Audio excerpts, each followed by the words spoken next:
আজকের তথাকথিত বুদ্ধিজীবীদের কাজকর্ম দেখে আমার সুহাস মুখোপাধ্যায়ের লেখা একটা ছোট্ট কবিতার কথা মনে পড়ল। সেটা পড়ছি। কবিতাটার নাম ল্যাং।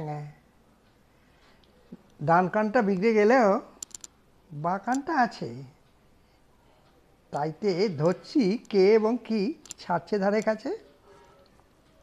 আপনি মশাই গেছেন বদলে, বদলে গেছেন। ছি ছি, আগে গলায় বাজ ডাকাতেন, এখন করেন ছি ছি। ইনাম পেয়ে জাহান নামে গেছেন, বলবো কি আর। প্রগতির লোক ছিলেন আগে, এখন প্রতিক্রিয়ার।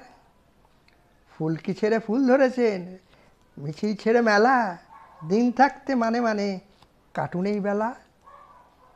হেই গো দাদা, ছাড়ুন ঠ্যাং, চলে যাচ্ছি, ড্যাডাং ড্যাং।